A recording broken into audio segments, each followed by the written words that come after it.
Hello friends, आज की video में मैं आप लोग के लिए लाया हूँ या note on post colonial literature of India. तो फर्स्ट ऑफ ऑल मैं आप लोग को बताना चाहूँगा कि पोस्ट कॉलोनियल लिटरेचर में पढ़ना क्या होता है। तो let me tell you one thing कि किसी भी विदेशी शक्ति द्वारा किसी भी क्षेत्र पर कब्जा होने से वहाँ के स्थानीय लोगों के जीवन पे क्या प्रभाव होती है, क्या सामाजिक, राजनीतिक, इन तरह का जो प्रभाव होता है, इन चीज़ों को ही हमें पोस्ट कॉलोनियल लिटरेचर में पढ़ना होता है। तो फिलहाल हमें बातें करना है post colonial literature of India के बारे में। तो let's begin it.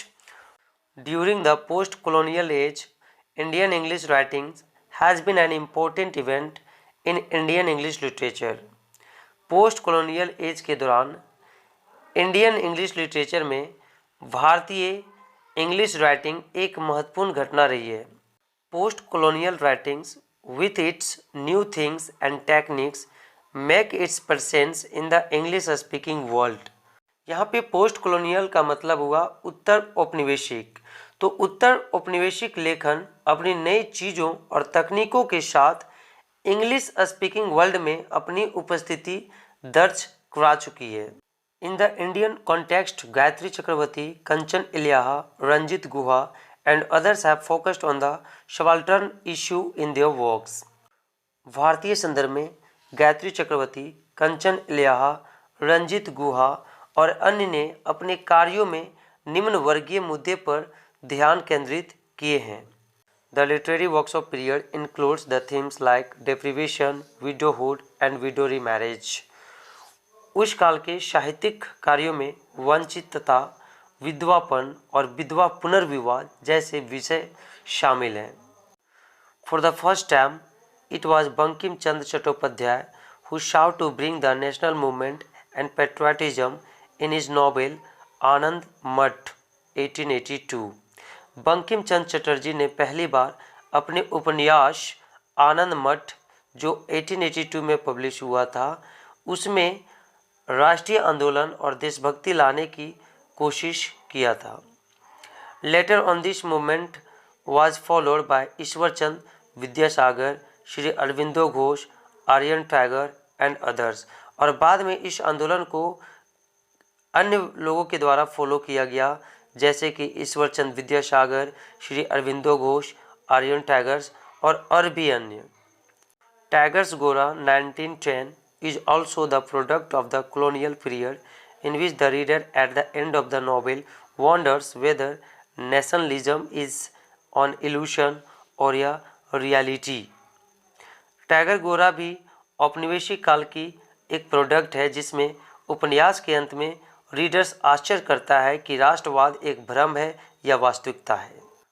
The history of Indian English novel can be divided into two period, pre independence novels and post independence novels. जो भारतीय इंग्लिश नॉवेल का जो इतिहास है उसको दो पीरियड में बांटा जा सकता है। फर्स्ट प्री इंडिपेंडेंस, आज़ादी के पहले का novels, and post independence novels, आज़ादी के बाद वाला novels. The speed of growth of Indian English novel during the pre independence period was very slow. भारतीय अंग्रेजी उपन्यास के विकास की गति स्वतंत्रता के पहले बहुत धीमी थी।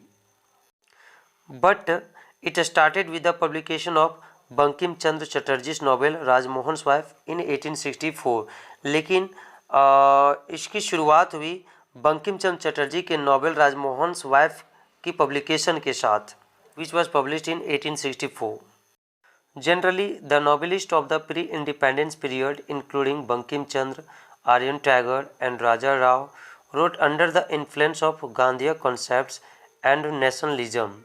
जनरली प्री इंडिपेंडेंस पीरियड के जो नॉवेलिस्ट थे जैसे बंकिम चंद्र, आर्यन टैगर एंड राजा राव, ये सभी गांधीवादी अवधारणा और राष्ट्रवाद के प्रभाव पे लिखे। On the one hand they exposed social evils, customs, rituals, poverty, illiteracy, bondage in their novels. On the other hand they made their writings a perfect and powerful medium to highlight the national issue as well as the ideals of Gandhism among the people। उन्होंने अपने novels के माध्यम से सामाजिक बुराइयों, रीति रिवाजों, गरीबी, निरक्षरता, बंधनों को उजागर किया। एंड दूसरी तरफ they made their writings a perfect and powerful medium to highlight the national issue. वे अपने राइटिंग्स को, लेखन को एक परफेक्ट और शक्तिशाली माध्यम बनाया जो भी राष्ट्रीय मुद्दा था उसको हाईलाइट करने के लिए, और साथ ही साथ गांधीवाद के आदर्शों को भी उजागर किया लोगों के बीच में। मुल्क Raja Anand, R.K. Narayan and Raja Rao presented the social and national issues. मुल्क राज आनंद हो गए, R.K. नारायण और राजा राव, ये सभी ने सामाजिक और राष्ट्रीय जो मुद्दा था उसको प्रस्तुत किया।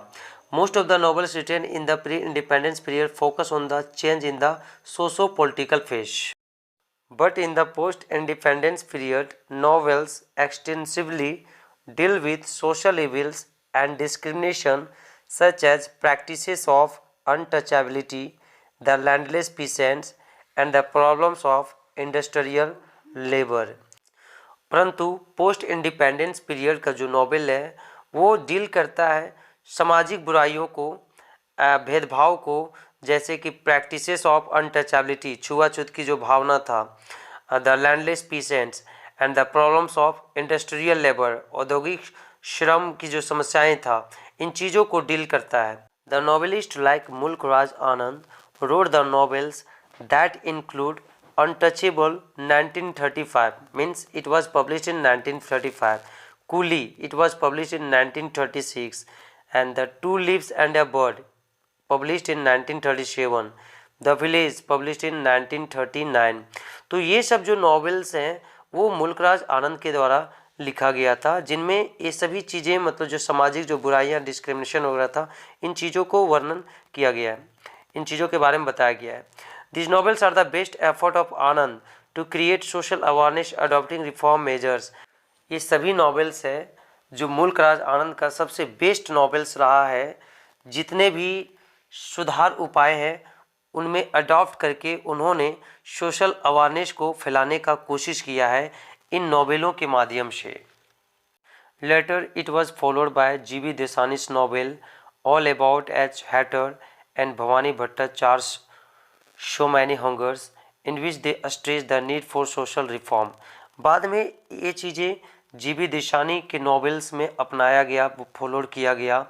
उनका जो नॉवेल था all About H Hatter and Bhavani Bhattacharya so many hungers, जिनमें वो सोशल रिफॉर्म यानी सामाजिक सुधार पे बल देते हैं। Many women novelist in post colonial period like Anita Desai, Arundhati Roy, Jhumpa Lahiri, Shobha De, Kamala Markandaya, Nayantara Sahgal and Kiran Desai devoted themselves to produce a number of Indian English fiction. इन सभी ने अपने आप को डिवोट कर दिया, समर्पित कर दिया ढेर सारे इंडियन इंग्लिश फिक्शन को प्रोड्यूस करने के लिए, उत्पादन करने के लिए।